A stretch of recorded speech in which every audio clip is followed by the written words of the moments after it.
லட்சக்கணக்கான ரூபாய் கொடுத்தா கூட சில நோய்களெல்லாம் நம்மளால் குணப்படுத்த முடியாது, அதுக்கு நிறைய நம்ம மெடிசன் எடுத்துக்கணும், அந்த மாதிரிலாம் நம்ம டாக்டர்கிட்ட போயிட்டே இருப்பாங்க. அந்த மாதிரி சில நோய்களை குணப்படுத்துறதுக்கு நம்ம ஊர்லேயே அற்புதமான மூலிகைகளை கடவுள் நமக்கு கொடுத்துருக்காருங்க. இயற்கை நமக்கு கொடுத்துருக்குது. இந்த மூலிகைகளை நம்ம ஒரு கழிவாக தான் நினைக்கிறோம். சரி, இப்படி நிறையா மூலிகைகள் இருக்கிறப்ப இன்றைக்கி நம்ம பார்க்க போகிறது வேலியில் நம்ம ஊரில் சாதாரணமாக படர்ந்துருக்கக்கூடிய, அதுவும் மழை காலங்களில் ரொம்ப சூப்பராக அழகாக படர்ந்துக்கக்கூடிய ஒரு கொடி தாங்க. இதுக்கு பேர் வேலிப்பருத்தி கொடி அப்படின்னு சொல்லுவாங்க. நம்ம ஊர் சைடாக உத்தாமணி இலை கொடி அப்படின்னு சொல்லுவாங்க. இதில் இருக்கக்கூடிய இலை, காய், அதுக்கப்புறம் வேர் எல்லாமே ரொம்ப ரொம்ப மருத்துவ குணங்கள் அற்புதமாக நிறைஞ்சிருக்குதுங்க. நம்ம இன்னைக்கு வேலி பருத்தலாங்காய் இந்த செடியில் இருக்கக்கூடிய காய் பத்தாங்க பார்க்க போகிறோம். இந்த காயை வச்சு நம்ம எப்படி அது உணவாக பயன்படுத்திக்கலாம், இதில் என்னென்ன மருத்துவ குணங்கள் அப்படிங்கிறது நிறைஞ்சிருக்குது அப்படிங்கிறதாங்க இந்த பதிவில் நம்ம இன்னைக்கு பார்க்க போகிறோம். பாருங்கள், இதுதான் வேலிப்பருத்தியோட அந்த கொடிங்க. இந்த கொடியில் அங்கங்கே நிறைய காய்கள்லாம் இப்படி பிடிச்சிருக்குது பார்த்தீங்களா. இந்த மாதிரி காய்களை நம்ம பறிச்சுக்கணுங்க. இதில் நிறைய பார்த்திங்கன்னா பால் இப்படி இருக்கும், நிறையா பால் கையில் ஒட்டுங்க பறிக்கும் போது. நீங்கள் முடிஞ்சால் நீங்கள் க்ளவுஸ் போட்டு கூட பறிச்சுக்கலாம். இது மழை காலங்களில் பார்த்திங்கன்னா ரொம்ப ரொம்ப சூப்பராக அங்கங்கே வெளியில் கொடி படர்ந்துருக்கும். காய் பார்த்திங்கனாலே கண்டுபிடிச்சிடலாம். மேலே முள்ளு முள்ளாக இருக்கிற மாதிரி தான் இருக்கும். பட் ஆனால் முள் ரொம்ப ரொம்ப சாஃப்டாக இருக்கும்.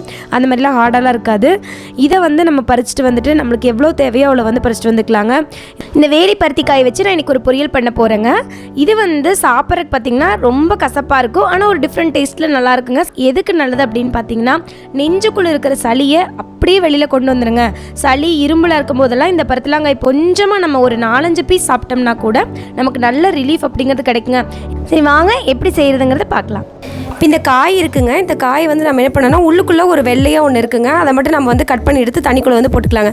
இப்படி இது பண்ணிங்கனாலே உள்ளுக்குள்ளே இப்படி இருக்குது பாருங்கள். இந்த ஃபுல்லாக தொல்லி இருக்கிறதையும் நம்ம என்ன பண்ணிடணும்னா ரிமூவ் பண்ணிடணும். இந்த நாராட்டு இருக்குது இல்லைங்க, இந்த மாதிரி இதை ஃபுல்லாக எடுத்துகிட்டு இந்த தொல்லியை மட்டும் தான் நம்ம போட்டு யூஸ் பண்ணணும்.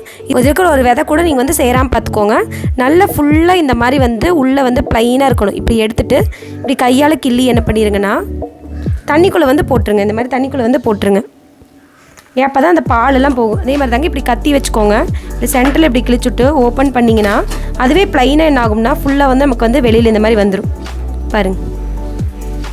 பாருங்கள், இப்போ எடுத்துகிட்டு சுத்தமாக தண்ணியில் ஒரு 2 டைம் நல்லா வாஷ் பண்ணிக்கோங்க. நான் மேலெல்லாம் அந்த பாலெல்லாம் ஒட்டியிருக்கும். ஸோ அதனால் நம்ம நல்லா இந்த மாதிரி கசக்கி நல்லா ஒரு 2 டைம் தண்ணியில் வாஷ் பண்ணிக்கலாம். இப்போ நம்ம தாளிச்சிடலாங்க. தாளிக்கிறதுக்கு நான் தேங்காய் எண்ணெய் சேர்த்திக்கிறேன். நீங்கள் நல்லெண்ணெய், கடலெண்ணெய் இந்த மாதிரி எது வேணால் சேர்த்திக்கலாம். ஆனால் தேங்காய் எண்ணெய் சேர்த்திட்டிங்கன்னா அந்த இரும்பலுக்கு, சளிக்கெல்லாம் ரொம்ப ரொம்ப நல்லதுங்க. அதுக்காக நான் தேங்காய் எண்ணெய் சேர்த்திக்கிறேன். இப்போ எண்ணெய் காஞ்சிச்சுங்க. எண்ணெய் காஞ்சோன்னா நம்ம கடுகு போட்டுடலாம். கடுகு போட்டுட்டு கொஞ்சம் கடலப்பருப்பு சேர்த்திக்கோங்க. 4-5 கடலப்பருப்பு சேர்த்திக்கோங்க. அதுக்கப்புறம் ஒரு 10-20 போல் சின்ன வெங்காயம் வெட்டி வச்சுருக்குறேங்க குட்டி குட்டியாக. ஒரு 3 பச்சை மிளகாய் சேர்த்துருக்கு காரத்துக்கு. கருகாப்பில் இதெல்லாம் நம்ம என்ன பண்ணிடலாம்னா ஆட் பண்ணி நல்லா வெங்காயம் பொன்னிறம் ஆகிற வரைக்கும் நல்லா வணக்கி விட்டுருங்க. வணங்கும் போதே சால்ட் போட்டுடலாம்.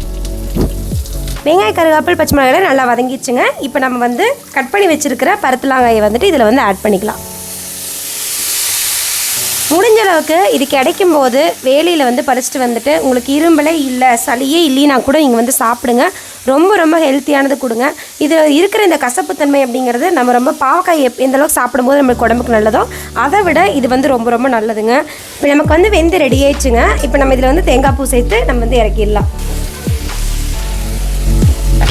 இந்த வீடியோ உங்களுக்கு ரொம்ப யூஸ்ஃபுல்லாக இருக்குன்னு நினைக்கிறேங்க. மறக்காமல் சவிதா ஸ்ரீனிவாசன் சேனலுக்கு சப்ஸ்கிரைப் பண்ணி சப்போர்ட் பண்ணுங்கள். நன்றி, வணக்கம்.